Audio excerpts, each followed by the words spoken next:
RFI Convida. E no programa de hoje, o RFI convida Rafael Lupo Medina, gemólogo, ou seja, especializado em pedras preciosas. Rafael é paulista, de Araraquara, mora em Paris há mais de 20 anos e trabalha na Maison Cartier. Boa tarde, Rafael. Boa tarde, Patrícia. Obrigado pelo convite de estar aqui com você. Rafael, para começar, eu queria que você me falasse sobre essa paixão por pedras preciosas, como começou e como é que você chegou agora até a Maison Cartier. Olha, eu não sei de onde veio essa paixão, desde que eu nasci eu gosto. E aí eu sempre procurei estudar sobre esse assunto. Eu me formei em arquitetura e depois eu fui fazer a escola de gemologia em Nova York. E eu me especializei lá no GIA, que é o Gemological Institute of America, que é a escola mais famosa nesse assunto e que também todos os certificados de pedras são feitos no laboratório do GIA. E lá na Maison Cartier, quais são as suas funções? O que você faz no dia a dia? Olha, no Cartier eu trabalho com as vendas e também faço conferências, dou palestras sobre esse assunto e quando tem necessidade de explicar para um cliente sobre do ponto de vista gemológico, da origem das pedras, eu faço isso também. E, Rafael, quem são hoje os grandes clientes de joias? Olha, de joias e de todo esse mercado são os chineses, sem dúvida. Mais da metade das vendas de todas as marcas, como Chanel e Cartier e Hermès, são os clientes chineses. A maioria, mais da metade. Isso em volume, assim. E o Oriente Médio também não é um grande cliente? Sim, aí como eles são menos, tem menos pessoas, aí às vezes tem uma peça mais importante, que são essa clientela, porque lá também é cultural no Oriente Médio e também eles têm várias ocasiões de usar as peças. Uhum. E sobre os gostos, dependendo da nacionalidade, por exemplo, gosto de joias entre russas, chinesas, brasileiras, francesas, o Oriente Médio, isso muda muito? Como é que é esse gosto? Tem as básicas, né? Os diamantes, as esmeraldas, rubis e safiras, que isso geralmente agrada a todo mundo. Mas depois tem as pedras que eu diria culturais. Por exemplo, na Ásia é muito apreciado o jade imperial.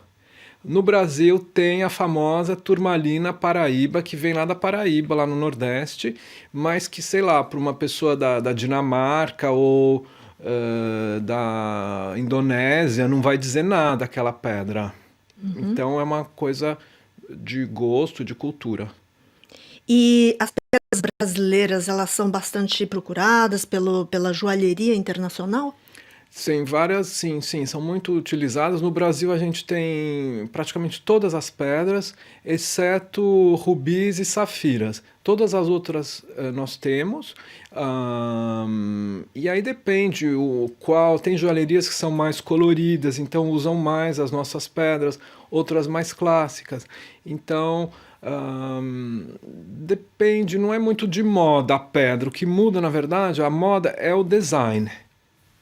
E falando em design, como é que a gente calcula o preço de uma joia? O que entra nisso?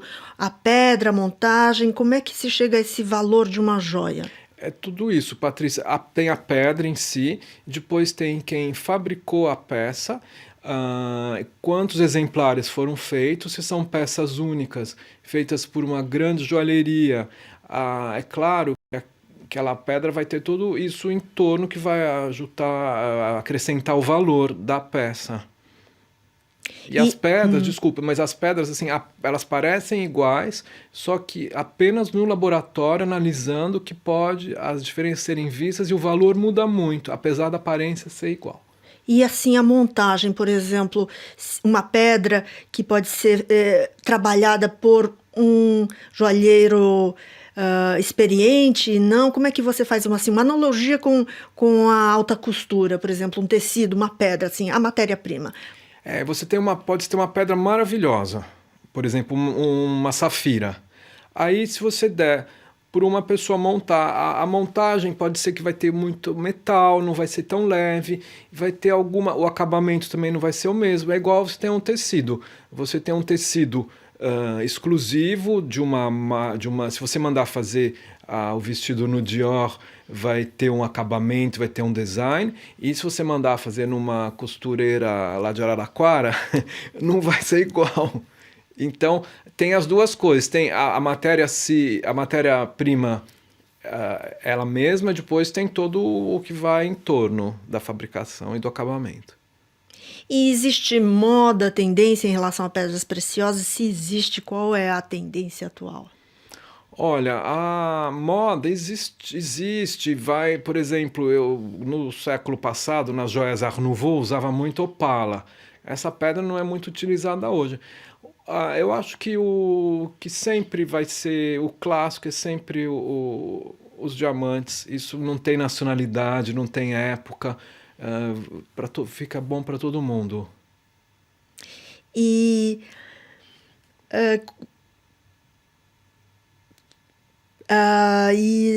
pedras da moda, existe pedras, justamente as pedras da moda, elas também ficam ultrapassadas, elas voltam na moda?